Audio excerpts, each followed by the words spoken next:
செய்தியை பார்த்து வருகிறோம். பட்டப்பகலில் பள்ளிக்கு செல்லும் மாணவிக்கு கூட பாதுகாப்பு இல்லை என்று தற்போது அதிமுக பொதுச் செயலாளர் எடப்பாடி பழனிசாமி பேசியிருக்கிறார்.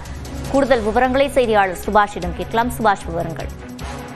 ராமேஸ்வரத்தில் தன்னை காதலிக்க மறுத்த 12ஆம் வகுப்பு மாணவியை இளைஞர் கத்தியால் குத்தி படுகொலை செய்ததாக வரும் செய்தி அதிர்ச்சி அளிப்பதாக அதிமுக பொதுச் செயலாளர் எதிர்க்கட்சித் தலைவர் எடப்பாடி பழனிசாமி தனது எக்ஸ்பக்ஸில் குற்றம் சாட்டியிருக்கிறார். காலை நேரத்தில் பள்ளிக்கு செல்லும் மாணவிக்கு கூட பாதுகாப்பு இல்லாத ஒரு அவல நிலைக்கு யார் பொறுப்பு என்ற ஒரு கேள்வியை எழுப்பியிருக்கிறார். பட்டப்பகலில் பள்ளி மாணவியை கொலை செய்யும் அளவிற்கு குற்றவாளிகளுக்கு இவ்வளவு துணிச்சல் எங்கிருந்து வந்தது?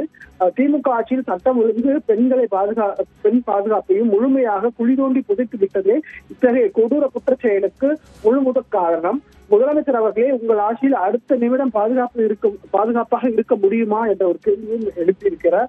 அச்சத்துடனே ஒவ்வொரு பொழுதையும் பெண்கள் கடக்க வேண்டிய அவலச்சூழல் நிலவதாக அவர் குற்றம் சாட்டியிருக்கிறார். இதனால் தமிழ்நாட்டிற்கு தலைகுனிவு இல்லையா? இதற்கு நீங்கள் வெற்றி தலைகுனிய வேண்டாமா என்று கேள்வி எழுப்பியிருக்கிறார்.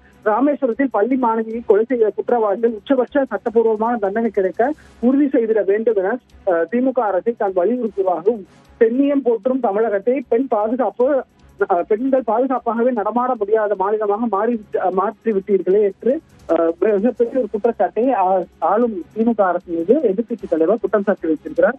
இன்று ஒரு மிகப்பெரிய ஒரு கொலை சம்பவம் அங்கு ராமேஸ்வரத்தில் நடந்திருப்பதற்கு எதிர்ப்பு தெரிவித்து தனது எக்ஸ்தல பக்கத்தில் அதிமுக பொதுச் செயலாளர் எடப்பாடி பழனிசாமி குற்றம் சாட்டியிருக்கிறார். விவரங்களை வழங்கியமைக்கு நன்றி சுபாஷ்.